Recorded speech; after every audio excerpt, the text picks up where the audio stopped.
With your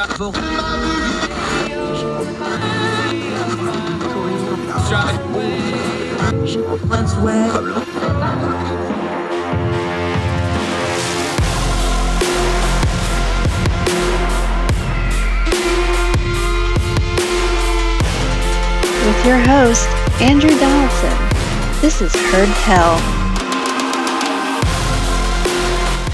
Hi, welcome back to Heard Tell. I'm Andrew Donaldson. So glad you're joining us. We try to do what we always do here. We're going to turn down the noise of the news cycle, try to talk about the things that matter. We're not going to waste too much time on the things that don't. Help us discern the times we live in, because that's really the important part. And boy, did we have a noisy, ugly story coming along. We have another airline problem, folks. This time it was a nationwide ground stop. Now, I write at ordinary-times.com. I get to be the managing editor. That just means I'm the chief cat herder, basically. But we're blessed to have really good people like David Thornton. That's Captain Kudzu. He writes under Pilot Pundit. He's also written over a couple different places. The Racket news site, which is excellent. But David got the day off because he's a pilot. So he's the perfect person to explain what exactly happened in this recent thing. Now, this is different than the Southwest Airlines thing we've been covering. But both the Southwest Airlines thing, which was more company-driven than system-driven, and this has some lessons that we need to draw from it, because there is some major underlying issues in the aviation system in America, and people don't want to talk about it until something breaks, and we end up talking about the wrong thing, and then we don't actually fix what broke. So let's listen to David Thornton here. I'm going to read from ordinary-times.com. We will link to the whole piece, but again, he's supposed to have been flying that day, so he's the perfect person to explain this to it. Quoting, "I didn't think I'd have a chance to write today. I was supposed to be flying. I got to the airport early this morning and we prepped the airplane, and as our normal procedure, I contacted local air traffic control and picked our departure clearance prior to the arrival of the passengers. So far, so good. When the passengers arrived, we started the engines, taxied out, only to find ourselves victim to today's nationwide ground stop." This is, of course, written on Wednesday. "Right after you called," the controller told us, "we got a message that said there's a total nationwide ground stop. I haven't seen anything like this in 20 years. Those are quotes. He went on to say that there would be an update at 9:30 local time, a.m., about 2 hours away at that point, but that he didn't know if flights would be released then or if the ground stop would be extended. We returned to our hangar and discussed the situation with our passengers. As part of a corporate flight department, our passengers often have somewhat flexible schedules, and ours ended up canceling the trip for the day, but airline schedules have been thrown into chaos. It makes take the rest of the day for the airlines to catch up, so what happens? A ground stop is just what it sounds like. Air traffic control holds all the aircraft, particularly flights on instrument flight plans, on the ground rather than letting them take off. Airlines and corporate jet users use IFR, instrument flight rules, and flight plans almost exclusively, even when the weather is nice, because they allow for more effective handling through controlled airspace and are required for flights over 18,000 feet. Again, I'm reading David Thornton's piece in ordinary-times.com here. Local ground stops are not uncommon. In most cases, they're related to a weather issue that might temporarily cause airports to be unable to accept arrivals or departure. Sometimes there are an excessive volume of aircraft. This can happen during special events and isn't unusual for Florida in the winter when a lot of airplanes are committed for a limited amount of airspace. Today's ground stop was a national one, however. That is extremely rare. In fact, the only nationwide ground stop that I'd ever heard of was following September 11th. The ground stop was reportedly caused by problems with the FAA computer that processes the NOTAMs. Now, the NOTAMs, that's an acronym, NOTAM, is a term for Notice to Air Missions, formerly Notices to Airmen, but a few years ago, the Biden administration changed it to the gender neutral term so it would sound a little better. NOTAMs are notices that could affect a flight. These range from notification about runway closures to alerts about cranes, the big mechanical ones, not the birds, in the vicinity of airports, to outages of lights on obstructions, and so on. Pilots are required to check the NOTAMs before the flight to determine whether any of these notifications would affect the safety of their flight. Although we were unable to see the NOTAMs that pertain to our flight this morning, the FAA apparently decided to shut down flights nationwide out of abundance of caution. The failure of the computer may have prevented NOTAMs from being disseminated to some sources, but it definitely prevented new NOTAMs from being issued. This could affect the safety of some flights.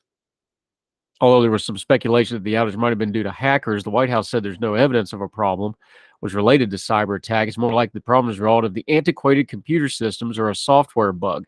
Similar problems have caused flight delays in the past, but not on a nationwide scale. The irony is the vast majority of NOTAMs are viewed as a nuisance items by most pilots. Large airports, the sheer number of NOTAMs can be overwhelming, and most of these items are required to be listed by the FAA bureaucracy but don't really affect the majority of flights. For example, a large metropolitan airport can have pages upon pages of NOTAMs for items like cranes and lights on towers that are out of service. These nuisance NOTAMs can be so numerous that it can be easy to miss important news like runway closures and temporary flight restrictions that pop up quickly in a post 9/11 world. Back in 2010, Senator James Inhofe of Oklahoma got into trouble related to the antiquated NOTAM system. Inhofe, who just left office last week, was also a pilot, and after a flight to Cameron County, Texas, Inhofe landed on a closed runway, frightening several airport employees who were working on the runway at the time. He either did not check the NOTAMs prior to his flight or didn't check them closely enough. Inhofe introduced a bill to update the NOTAM system. After the incident, all the big yellow X on the runway should have been a clue that maybe you shouldn't land there. But nevertheless, 13 years later, we're still having similar problems. Today's computer outage was a tremendous inconvenience across the country, but it masks a more serious and systematic problem with the NOTAM system. Even though the computers are back online, pilots are still inundated with reams of mostly useless information about every flight, but that information still has to be carefully checked to find the nuggets of critical safety information and the mounds of worthless garbage that the notifications that read. And he gives an example here. So thanks to the FAA, I got the day off, but I'll have to get up early tomorrow to salvage the back end of the trip that was supposed to start today. At least I'll be able to rest assured that if somebody suddenly erects a crane along the runway, I will know about it. That's David Thornton writing at ordinary-times.com. David's a freelance writer and a professional pilot out of Florida. He writes frequently with Ordinary Times and also Racket News, which you need to check out. That's on a Substack now, and we will link to this full piece. Long story short, and the thing to take from this is a couple things. One is an abundance of caution, no matter how annoying it is probably the right call. But this is once again a symptom, not an illness. The NOTAM system is just one example throughout the FAA and frankly throughout wider government that there's systems that need to be updated. There's things that need to be dealt with on an infrastructure level that are not being dealt with. Now, they've done some work on NOTAMs and the system for them as recently as the last few years, but obviously something didn't work. They need to find out why. Always in situations like this. What's our core principle here on Herd Tale? Things don't happen in a vacuum. They happen in a sequence. There was a sequence of events that led to this system going down and all these flights getting canceled.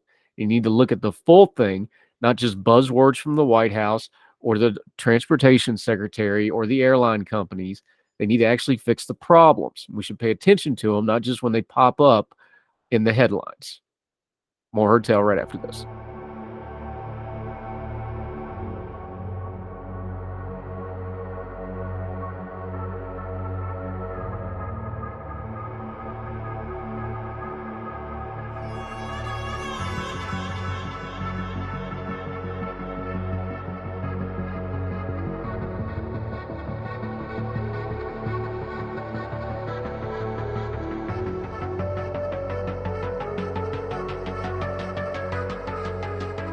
Welcome back to Herd Tale. Okay, here's going to be a fun one. We got to make sure we parse this one out a little bit.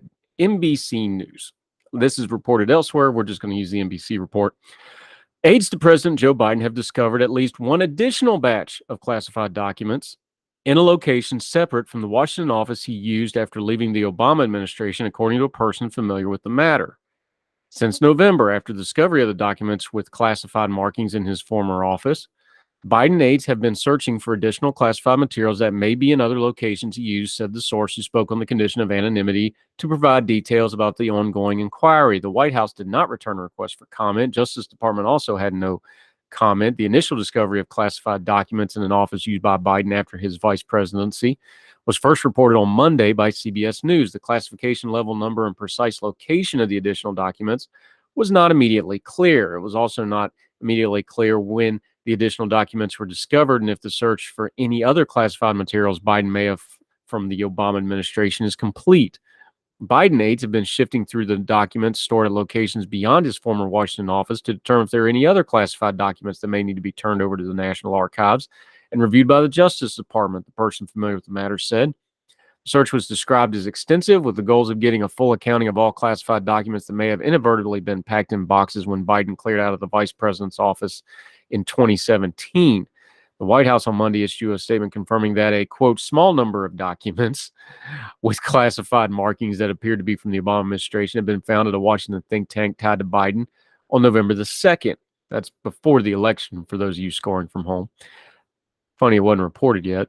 The documents were discovered in a locked closet by Biden's attorneys while they were prepared to vacate office space at the Penn Biden Center for Diplomacy and Global Engagement. Richard Sauber, a special counsel for the president, said the University of Pennsylvania had leased a suite of offices for the center in February 2018, including one for the then private citizen Biden's personal use when he was in Washington.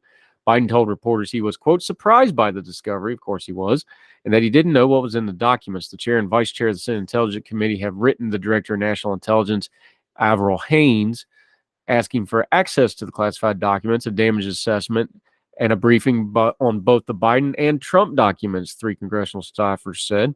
This request is similar to how the committee responded for information after the raid at Mar-a-Lago, former President Donald Trump's resort in Florida, the staffer said. Sauber said Biden's lawyers immediately reached out to National Archives about the find, and the agency took control of the documents the next day. 2 sources familiar with the matter said less than a dozen documents with classified markings were found in the office. The archives referred the matter to the Justice Department.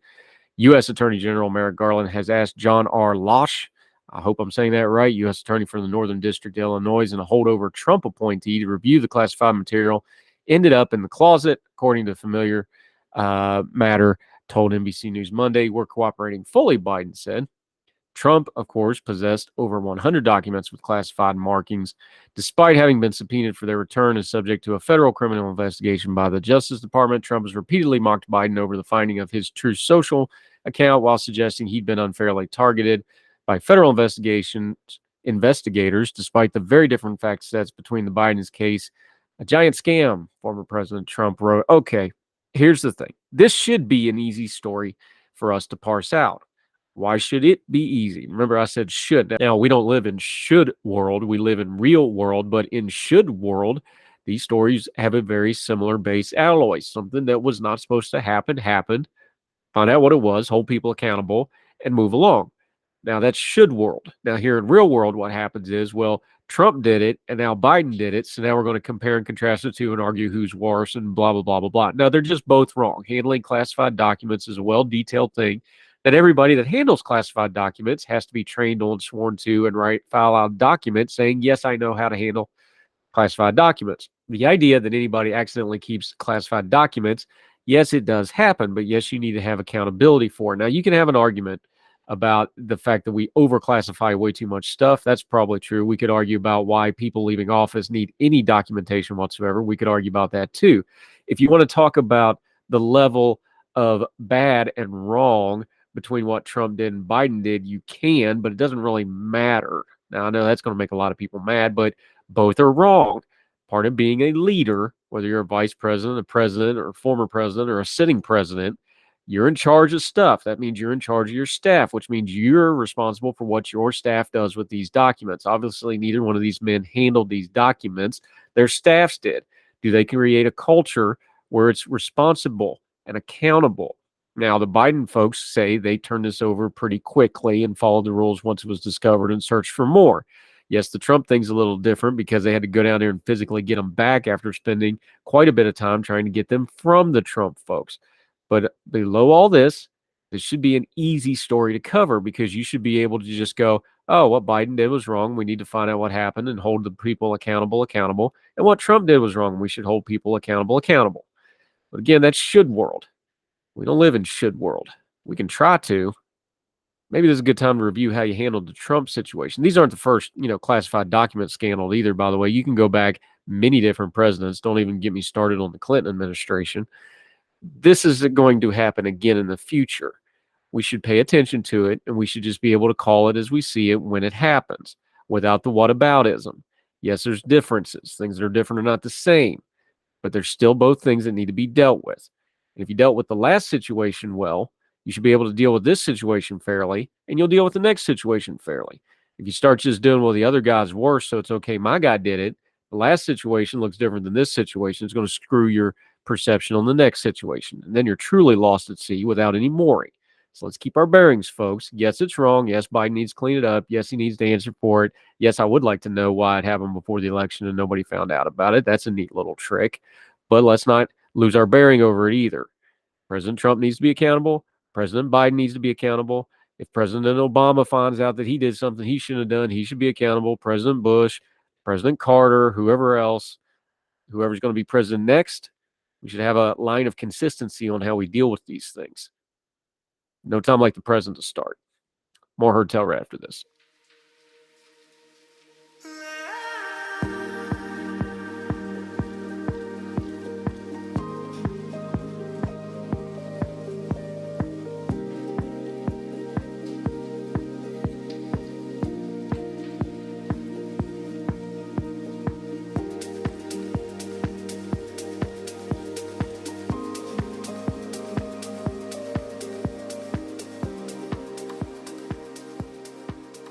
Welcome back to Heard Tell. Okay, he's one of our favorites, somebody I highly respect and talk to because I value his opinion greatly, even when he's wrong.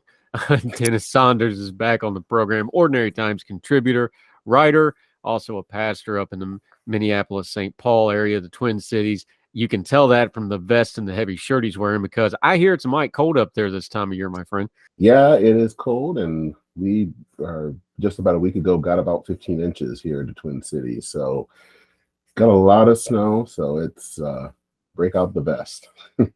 Break out the vest. He's got a lot of different things going. You have heard the advertisement. His Church and Main podcast doing excellently well. You've heard the commercials right here on Heard Tell. We're proud to support that. Make sure you check that out. But you've also been doing some political writing, my friend.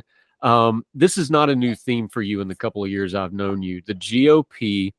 Here's why I wanted to address this, because you've been talking for a while about institutionally what the Republican Party isn't, what it's changed into, what it isn't. Here's where I bring this up. I think the speaker fight that we just watched, that, what's one of our core values here? Things don't happen in a vacuum. They happen in a sequence. That speaker fight didn't happen in a vacuum. Freedom Caucus, that's been going on since, for 2014, 2015, a little before some of the same players. Kevin McCarthy, that goes back even further. There's history there. This is a lot of the caucus that he already led. This is all, of course, in post-Trump GOP where everybody's trying to figure out what role he has.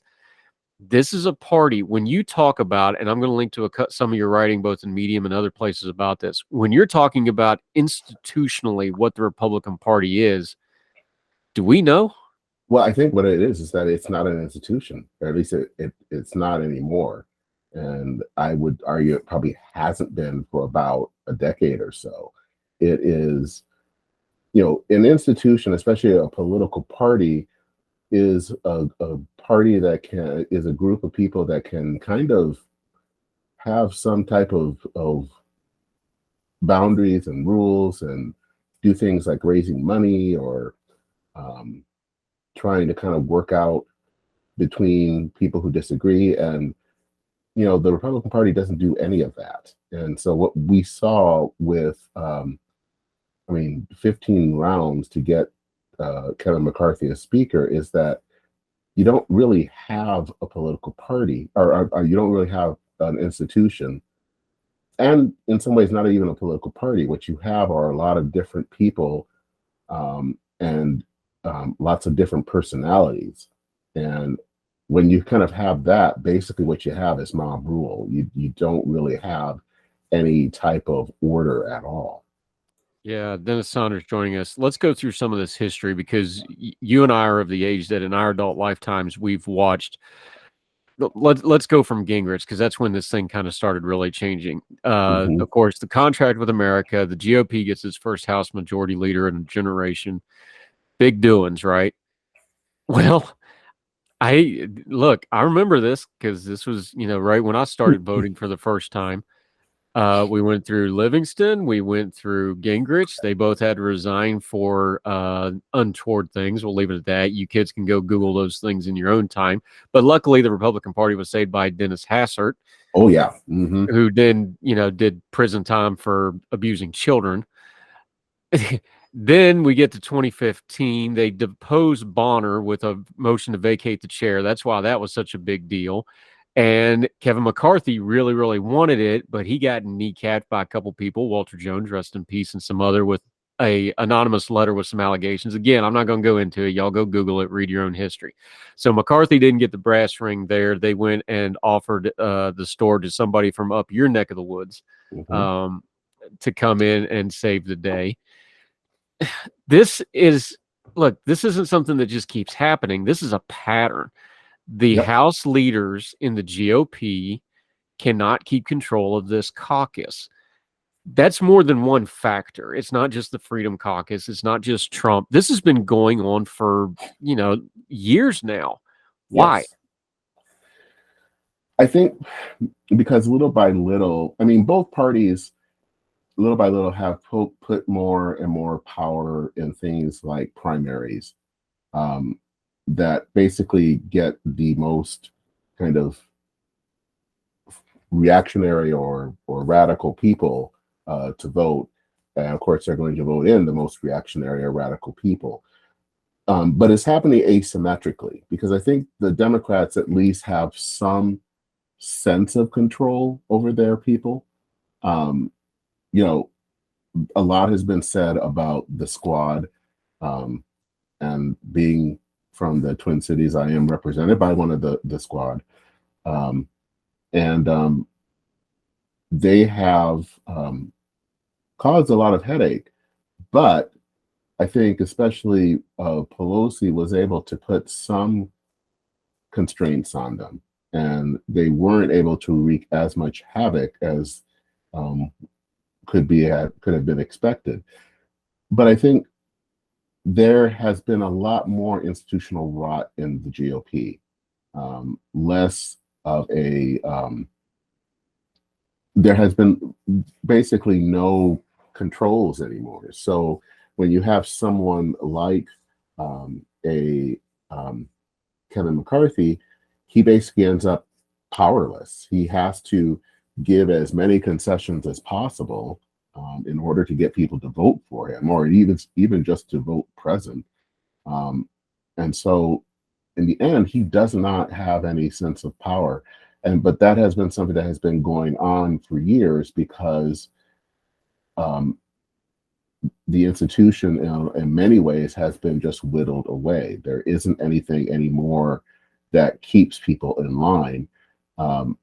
Now, in the Senate, there is still some of that.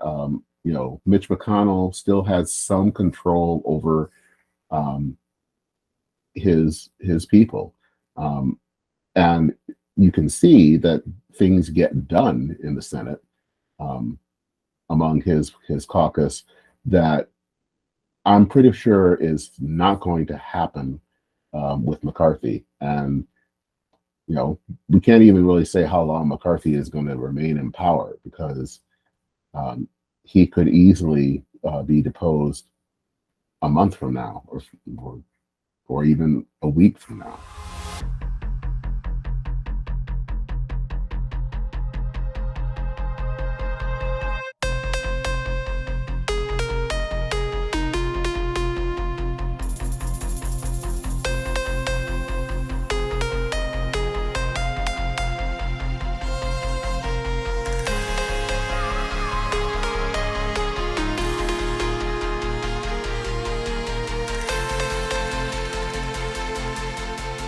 Dennis Saunders joining us.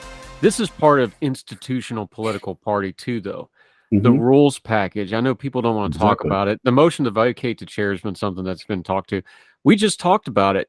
This is how John Boehner was doing things, and people didn't like how John Boehner was doing things. So this is how they got rid of him. This is part of the institutional stuff, and this is why I understand the argument people are making about is, well, they're hashing this out. Well, here's a couple problems with that argument. Kevin McCarthy was the minority leader of mostly this same group of people, with a couple of exceptions of who just came in with this election, but ideologically those aren't very different. He even made a joke about it to Hakeem Jeffries, and everybody laughed. He said, look, I had 100% of this caucus 2 years ago. See what happened. Well, yeah, we saw what happened. You're the same guy with the same people. You didn't really have control of them. You didn't really have leadership of them. Forget the politics. I'm just talking basic leadership. This is the same group of people. It wasn't just that. He's had years to work on this. He's been working on this for years, and he couldn't get it done with this group of people. That's part of what we're talking about, the levers of power, actually welding power. You mentioned it with the folks on the left in the Democratic Party. The conservative and right-leaning folks will all go, well, of course, they're more ideologically aligned. I'm not sure that's really true. I think they No, just that's have a not better true. handle on things. And yes, there's some more ideological alignment, but part of that's because y'all haven't kept your folks in line and you don't have the leadership to keep them in line. Is that a fair way to put it? Yeah, I would actually go and say there probably are people that want to keep people in line, but I don't think that they have necessarily the power or the structure to do so anymore. Um, One of the things that has always bothered me when people are commenting about Republicans, especially Republicans in the House, when it comes, especially during the Trump years, is that, well, why didn't they stand up to Trump? Well, the fact is, there were a lot of representatives that did stand up to Trump. Um, Mark Sanford did. So did Peter Meyer. So did Jamie Herrera Butler. Of course, all of those people are no longer in Congress. And the problem is that those people, they do stand up, but they get primaried because these people, they will find someone that will run against them. And because, of course, there is no structure, there's nothing there to protect those members in a way that, let's say, if a Democrat were somewhat critical, would be somewhat protected from their leadership. The leadership in the GOP that just doesn't have that power. And so not only do they have the power there to protect people, but they don't have a power of reining people in. Marjorie Taylor Greene lost her committee assignments in the Democratic Congress. That's not going to happen now. One, because McCarthy needs her, but two, she's quite powerful. I mean, I'm not powerful from an institutional standpoint, but powerful from a personal standpoint because she has a following and people will go after him. And so that type of loss of structure means you can't control anyone, and you also can't speak up for when something is going wrong because there's just nothing there. All it is pure personality.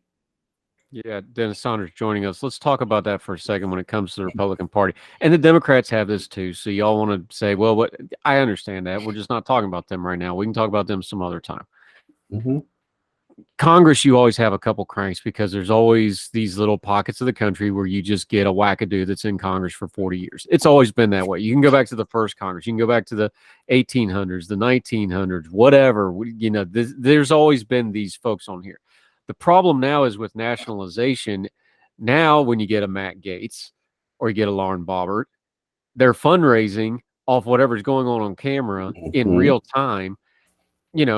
Matt Gaetz should not be able to hold up a speaker vote by himself. But that No. just happened because it's changed. What you just taught. Marjorie Taylor Greene, of course, is a little smarter than the rest of them. She buddied up to McCarthy because she wants those committee assignments back. Let's all Mm-hmm. be adults about that. But she switched sides because she's like, oh, I can go to them and I can get power back. I'm going to get power that way. People like Gaetz and Boebert, they don't care. They just want power through the attention. But they get power through the attention, and that's the change I don't think we've really dealt with. So to be fair, and I'm all for bashing McCarthy because he authored this play himself. However, I think that part of it's just beyond his control. It's changed, and the GOP has been so driven in the Trump era by this stuff. I don't know that you can have any institutional control over that. Is that a fair way to put it? Yeah, I don't think you can have any institutional control right now. And I don't even know if you are ever going to have institutional control. One of the things I think that kind of going back to Donald Trump is that I think Trump is not a smart person, but he is a cagey person. He has that kind of animal instinct. And one of the things I think he sensed early on was that the GOP didn't really have a structure and that he could just come in and take it over. And that is exactly what he did.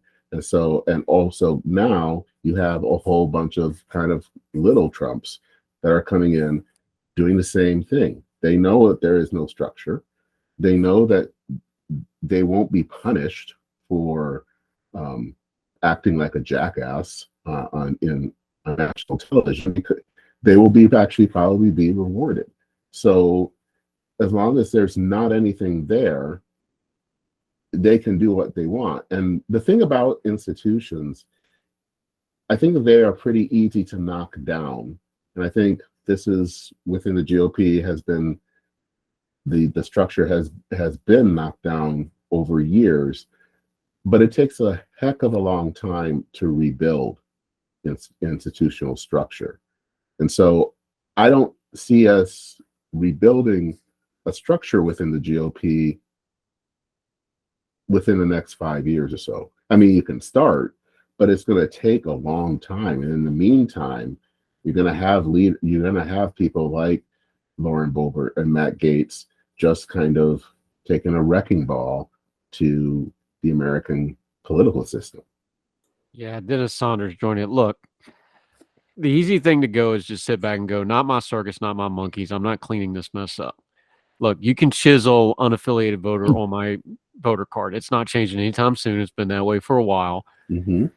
So it would be easy for me to just say that. However, it is unhealthy for the country for the GOP to be in this state, regardless of what your political persuasion is. I don't think they have a bit of appetite for any kind of institutional control. To be fair, I don't think they could do it if they wanted to with the current leadership, even if they had an appetite to do it. It's going to take some outside leader, not outside as in not Republican, but outside of not this current group, to come in, take control of the whole thing, and redo it. This is always going to be personality based from now on, or at least in the near future. So if you got a strong leader, you'll have a strong party. When you don't have a strong leader, you won't have a strong party. That looks like a cycle that's going to continue for a while. Yes. Yeah. I mean, I think it's going to take at least 10 or 15 years to get in a new crop of people that are going to be able to build something. Again, because it just takes a long time to rebuild all of these things. You have to, one, I don't know if we even have the institutional memory. And then two, you have to kind of grow new leaders that can actually kind of come up with different ways, and also have something that can kind of depose the current system, if you can call it a system. But I think we're just going to have to kind of deal with the political system as it is right now, which is a mess. And it's going to be a mess,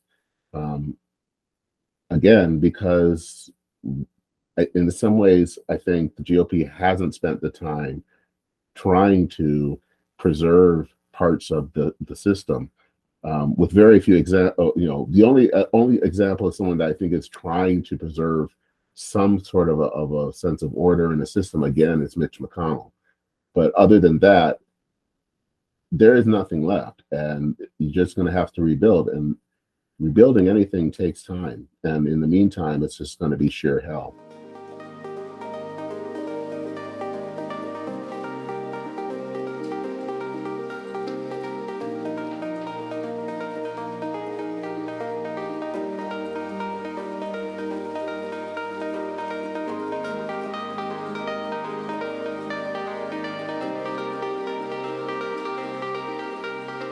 Yeah, Dennis Saunders joining us. Let's talk about Mitch real quick, though, because here's the thing. He's smart. He knows what's going on, and despite what some folks on the MAGA right are telling you, he's pretty effective in what he does. Yes. There's nothing that Donald Trump accomplished that didn't go through Mitch McConnell. Sorry, that's just the facts. All those Supreme Court justices, all that. Mitch can read a calendar and he can read seats. He knows that if he can just hang in there for the next 2 years, all the heat's going to be on this GOP House. They're going to have a good look at getting the Senate back just because of the geography of it, because they got 6 or 7 swing states and or red states that are going to be very, very gettable. He's sitting there looking like, I'm going to get one more run at this majority leader. I may even get a Republican president if I'm lucky about it. And the GOP House is going to be a circus, and they're going to get all the heat, and I can just ride under the radar for a while. That's pretty much the plan, yeah? Yes, it is. He is not a dummy, and he knows how to play the long game. I think that the thing about the current leadership or lack thereof is that they don't play the long game. They really only play for the current moment, and basically they're in the business of fundraising and getting clicks. McConnell is in there for the long game, so he knows what he needs to do to stay in power, to maintain the power, to grow power. And I think that that's going to be the thing that you're going to see come 24. Also because I think that Donald Trump's power is somewhat diminished. He's probably not going to be picking as many Senate candidates in 2 years. So it's kind of all gravy for him. And all he has to do is kind of wait and see the House basically kind of immolate themselves. And he's there to pick up the pieces. Yeah, Dennis Saunders.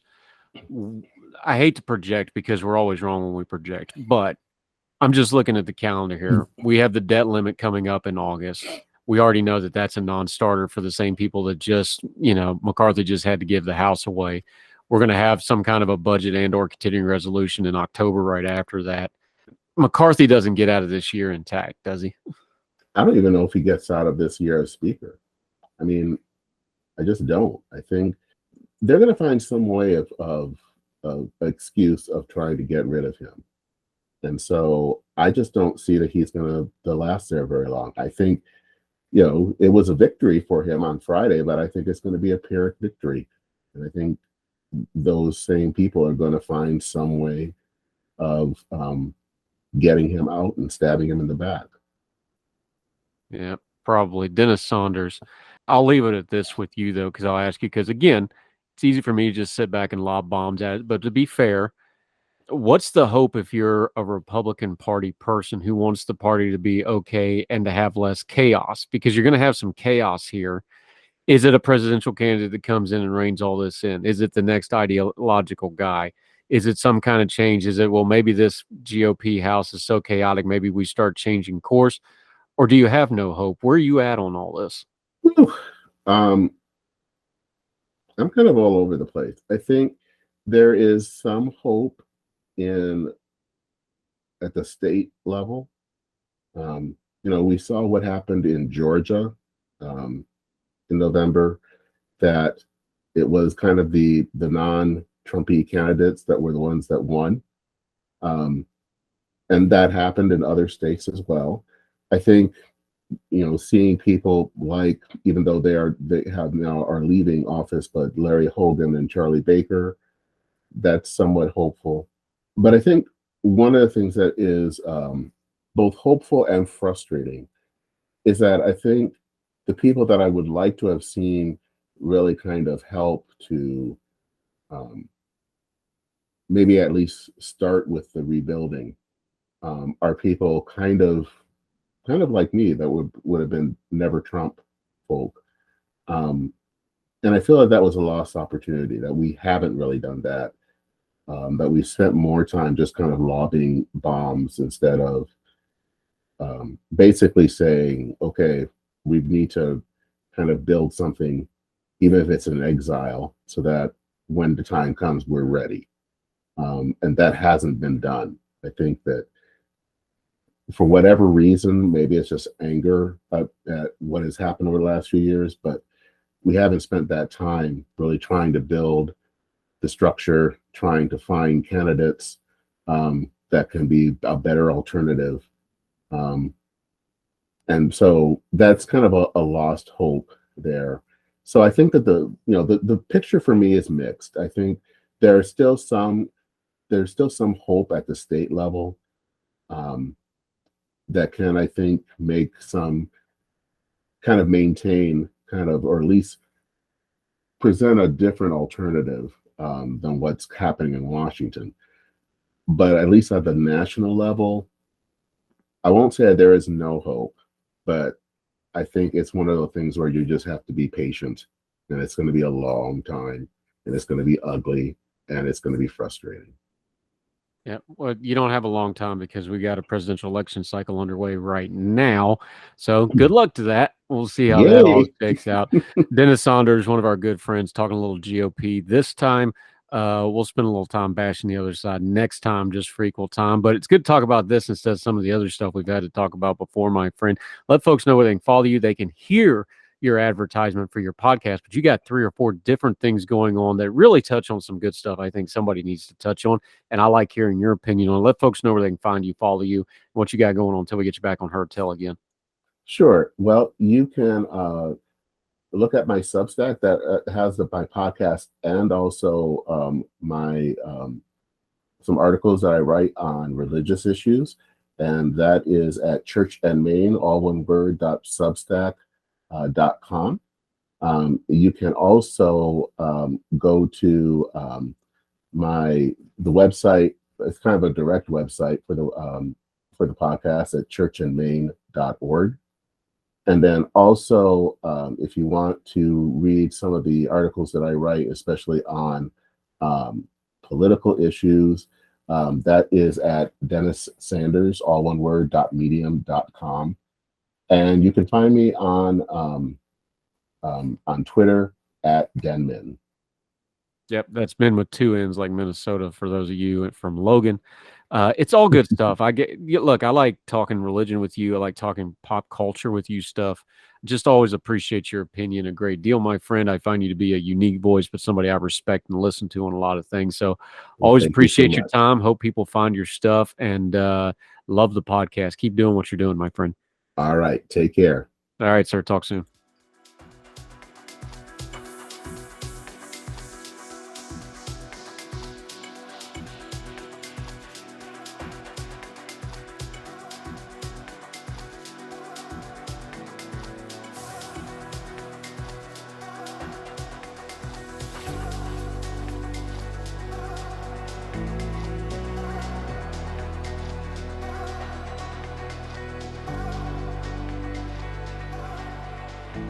Back to Heard Tell. I'm Andrew Donaldson. How about the best of best news for the good news to end our program, which we like to do when we have time? Damar Hamlin, the Buffalo Bills safety who was injured in the Monday Night Football game a week ago, has been discharged from the hospital in Buffalo. Now, he's still going to have a lot of medical stuff to do. I'm sure he's going to have rehab and things like that, but he is home. Let's go to WIVB. That's TV4 up in Buffalo. Buffalo Bills safety Damar Hamlin has been discharged from Buffalo General Medical Center Gates Vascular Institute and is headed home, the team announced on Wednesday. Hamlin went through a comprehensive medical evaluation as well as a series of cardiac, neurological, and vascular testing on Tuesday, Kalita Hospital officials said. Hamlin's discharge comes just 9 days after he suffered an on-field cardiac arrest in the Cincinnati Buffalo Bills game in Cincinnati. We have completed, this is a quote, a series of tests and evaluation, and in consultation with the team physicians, we are confident that Damar can safely be discharged to continue his rehabilitation at home with the Bills, said Dr. Jamie Nadler, the chief quality officer at Kalita Hospital Health and Critical Care Physician. Quote, we are grateful first and foremost that he's home with his parents and his brother, which is great, said Bills coach Sean McDermott. We'll leave it up to him when he wants to visit with the team. His health is first and foremost in our minds as far as the situation goes. And then when he feels ready, we'll welcome him back. Hamlin returned to Buffalo on Monday after being treated at UC Medical Center in Cincinnati for a week, where doctors said he was making strong progress. Quote, there is no reason to believe he won't continue his path to recovery, one UC medical doctor said, but added it's entirely premature to determine about when he'll be able to play football again. Doctors at UC Medical also said that the Bills running back Nyman Hines ran back the opening kickoff in the Bills' 35-23 win against the New England Patriots. Hamlin was jumping around and yelling, which set off every alarm in the ICU in the process, but a happy one. Kalita health officials say they do not plan to do any more press conferences, media availability, or further announcements moving forward out of respect for Hamlin and his family. Outstanding news. One other note on this. When we covered this with our friend Brandon Phoenix, we made sure to touch on the CPR and AED aspect of this. This is simple things that everybody should learn how to do CPR, how to operate an AED. AEDs are in a lot of public spaces now. And if you own a business or are in a religious group or civic organization or a school, anywhere people congregate, you talk to people around you, go ahead and get an AED machine for that facility. You never know when you might need it. Nevertheless, one of the really rewarding things of doing this show is feedback. I cannot tell you, we got multiple messages from people who said because of this incident and because we were talking about it on the show, and Brandon is actually a respiratory therapist, so he's an expert on things like CPR and airways and things like that. They heard it. They saw this incident on TV. It moved them. Got a lot of messages that folks are going to go take a CPR class. A lot of times they're free. Check in with things like rec centers, universities, schools. They're out there. Go take one, get certified so you know what to do when an emergency arises.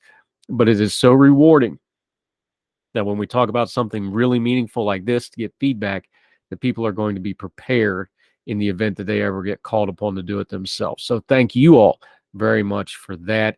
If we don't look out for each other and take care of each other and be prepared for crisis, a lot of this other culture and politics stuff we talk about don't matter. Let's make sure we're taking care of each other. So thank you all for sharing that. Made our days. I know Brandon would appreciate it as well. If you missed that episode, you can find it on the Good Talks list. So that'll do it for Heard Tell for today. Hope you and yours are well. We need you to do us a favor, though. Make sure you're subscribing on all the podcasting platforms, iTunes, Spotify, Google. We even got one in India, all kinds of different platforms. If it's a podcasting platform, we're on there. Heard Tell Show, just search it, or my name, Andrew Donaldson, either one. Bring it right up.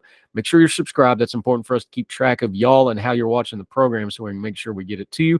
Also, the YouTube channel has that Good Talks playlist. It's just the interview segments, has the full shows every day. Also has some breakout things when people request it. We'll break out something that we cover. Also has the long form podcasts. There's over 46 of those specific to certain topics. We bring somebody in, talk about a little bit more long form. Those are all on there. It's a great resource. Make sure you subscribe to the YouTube channel as well. All of it is free. Only costs you a click.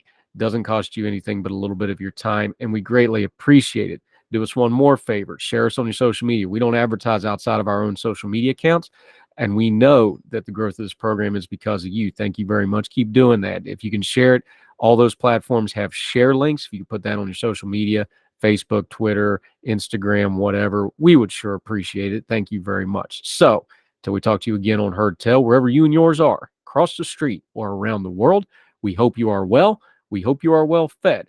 We'll talk to you again real soon for more Heard Tell.